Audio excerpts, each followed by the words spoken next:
nor soul infect the ground.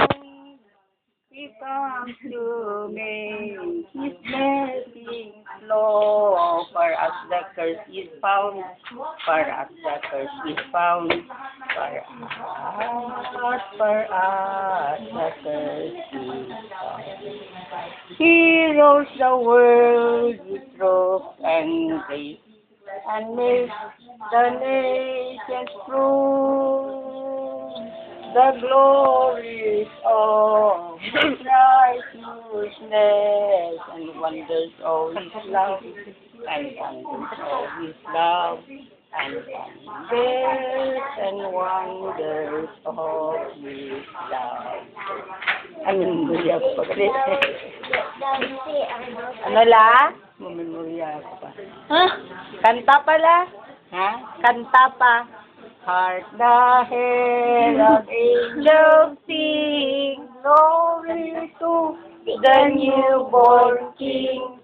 Peace on earth and mercy mild, God and sinners reconciled.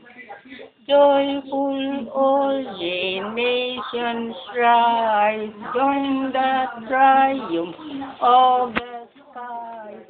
With angelic host proclaim, Christ is born in Bethlehem. Hark the herald angels sing, glory to the newborn King. To pass in those days that there went out a decree from Caesar Augustus that all the world should be taxed. And this taxing was first made when Quirinius was governor of Syria. And all went to be taxed, everyone to his own city. And Joseph also came up from Galilee, out of the city of Nazareth unto Judea, unto the city of David, which is called Bethlehem, because he was of the house and lineage of David, to be taxed with Mary, his hostwife, being greatly sorry.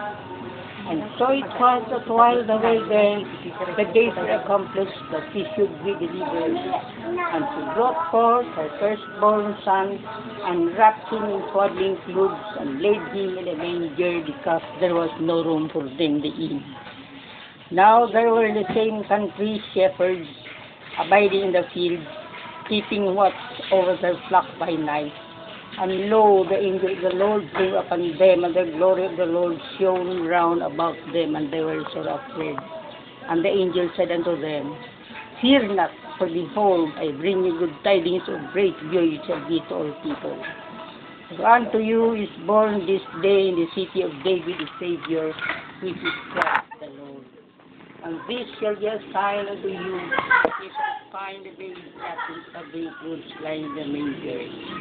And there were with the angels multitudes of the heavenly host, praising God and saying, Glory to God in the highest, and on earth peace in our men.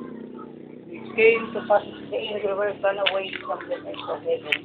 The shepherds said one to another, Because now go even unto Bethlehem, and see these things which come to pass, which the Lord God hath made known unto us. And they came with haste, and found Mary and Joseph and the babe lying in the manger. And when they had seen all these things, they made known abroad the saying which were told them concerning this child. And all they that heard it wondered at those things which were told them by the shepherds. But Mary kept all the things and pondered them in her heart. And the shepherds returned, rejoicing and glorifying God for all the things which they had heard and seen, as it was told unto them. Ano to siya lang nga verse la? Sa Acts chapter 2. Verse?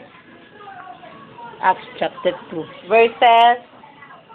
Oh, sa Acts. Sa Lucas, Luke chapter 2. Verse? Halini sa 1. 1 to? Halin sa 20. Sa 20 siguro. 1 to 20? Luke 2? Luke 2, 1 to 20. 1 to 20. Ha? 20. Luke 2, 1 to 20. Tawa. Ano pala? Ano la pag birth na ni Jesus? Oo, pagkatawa ka by Jesus. Ah. Remember ko pala dati ako nagbasa sina. Ha? Dara oh. Ako nagbasa dara sa assembly. 2. 1. Versikulo, mga kuwan niya pagkatao ni Jesus. Ano sa pag-abot ng 3 kahari. The 3 kings. Alaman siyang ka-chapter mo na.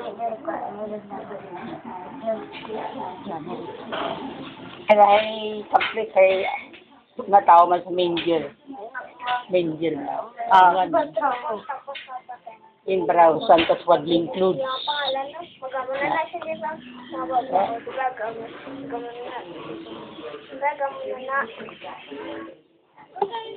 Wadling Clues. Ano la? Ha? Ano? Wadling Clues. Ano na? Anong Wadling Clues? Ano na? In Browsan, Wadling Clues si Jesus sa ibutang sa manger. Dito sa Bethlehem, sa Pasungan siya na butang. Oo. Ba, ano? Eh wala gid may mapasulod sa ila. Ha? Ti ura gid siya baton kananda mo na pahuway sa among ng gabi. Ti nagkatulan sa may Pasungan dito Hinging sa pabla to say. gina Usaya usay. sipunan ka tanan nga mga karnero la. Yang major nga na panra kiringan nanda butangan ka mga pagkaon nanda. Major ito katingalahan nga ramang manod Jesus. Dani.